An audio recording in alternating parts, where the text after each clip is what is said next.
Dear friends, welcome to another episode in the military world.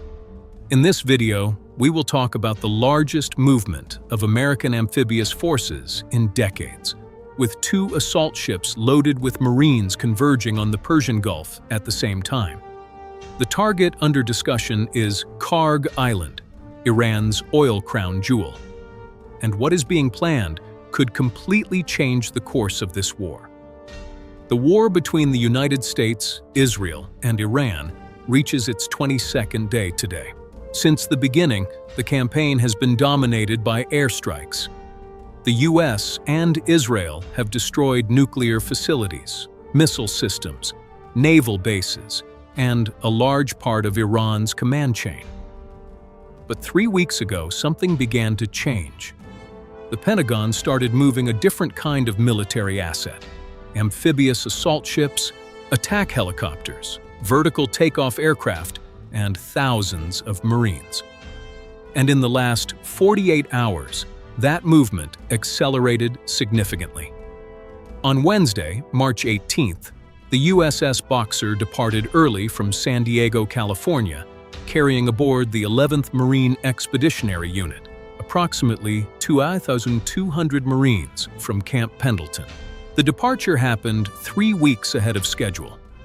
Alongside the Boxer, 2 other amphibious warships left port: the USS Portland and the USS Comstock. Images captured by cameras at the San Diego harbor showed the Boxer leaving the bay on Wednesday morning with no prior official announcement. When asked about the destination, the U.S. Navy stated only that it was a routine Indo-Pacific operation. But sources confirmed to the Associated Press, Reuters, and NBC News the ships are heading to the Middle East. That alone would be significant news. But it is not everything.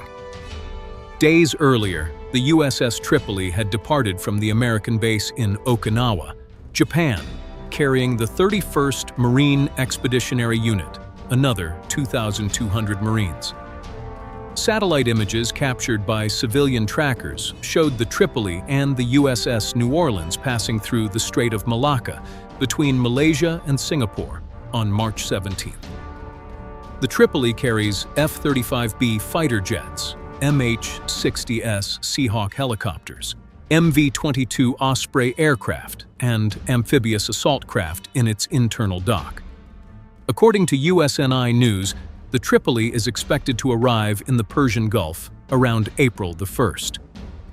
In other words, within days the United States will have 2 amphibious assault ships, 6 escort warships, approximately 4,400 Marines, and a full F-35B air wing converging on the same theater of operations, in addition to the 50,000 American troops already in the region, supported by the carrier strike groups of the USS Abraham Lincoln and the USS George H.W. Bush.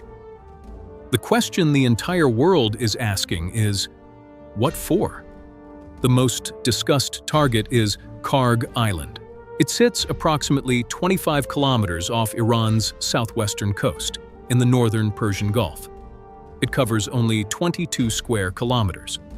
But through it passes between 90 and 95% of all of Iran's crude oil exports.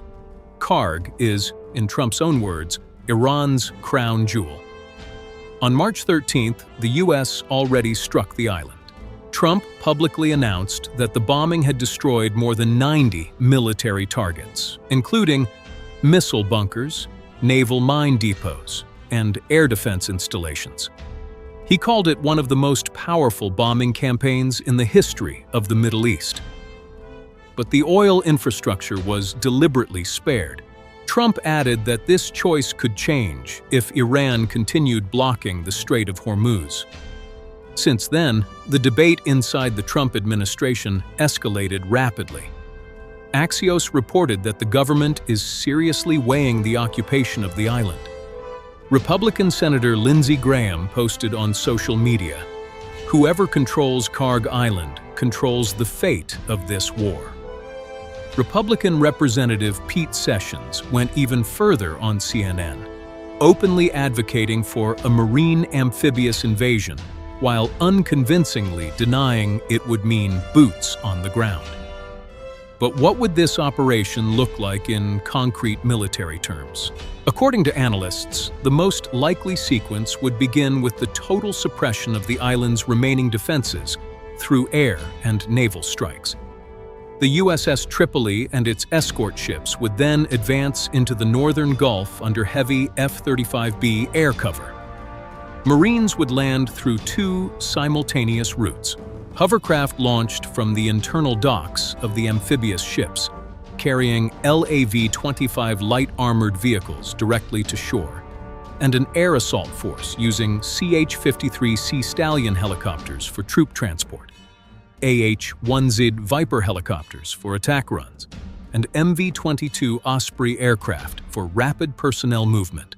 Above all of this would be a layered air defense and anti-drone shield formed by Aegis-equipped destroyers and Army Apache helicopters, which, according to the Pentagon, are already conducting missions against Iranian ground targets. On the ground, the Marines would use their light armored vehicles to control the island's perimeter and neutralize any remaining Iranian positions. The problem is that taking the island may be relatively straightforward. Holding it is an entirely different matter.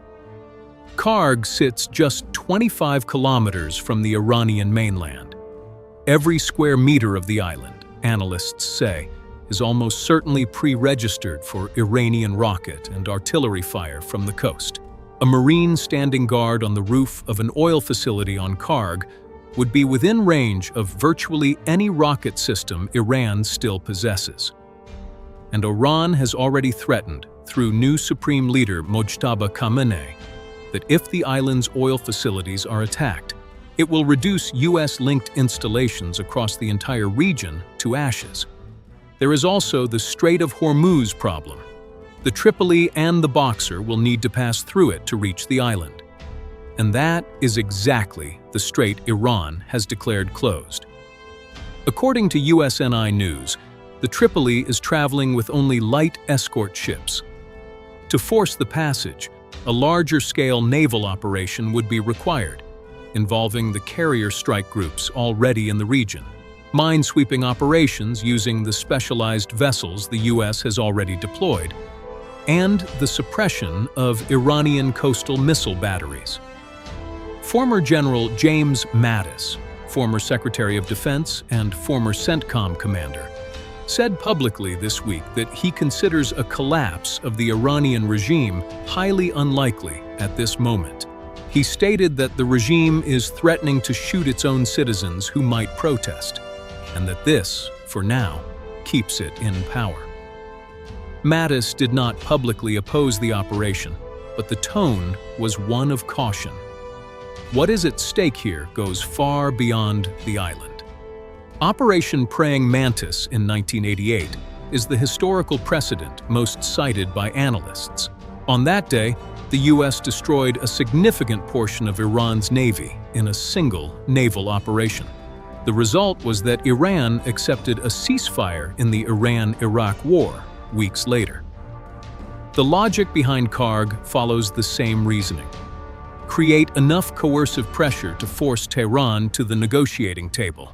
The difference is that in 1988, there was an Iranian interlocutor with the authority to negotiate.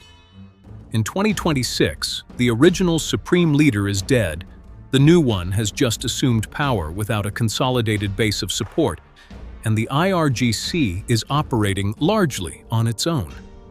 Trump said on Friday, in a post on Truth Social, that the U.S. is very close to achieving its objectives and that he is considering ending military efforts in the region.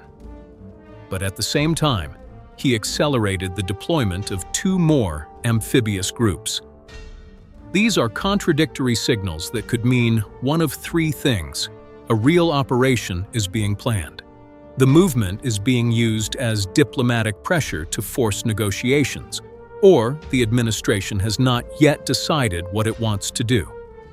What is clear is that the United States has not had this much amphibious force converging on the Persian Gulf since the beginning of the Iraq War in 2003.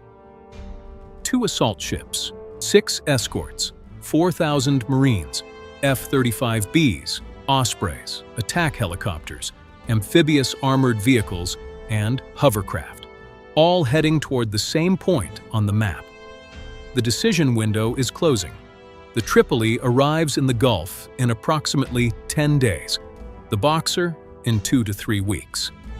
What the Trump administration decides to do with this force in that interval could define not only the outcome of this war, but the balance of power across the entire Middle East for the next several decades. If you enjoyed the video, don't forget to leave your like. And if you are not yet subscribed to the channel, subscribe now and hit the notification bell so you don't miss anything new.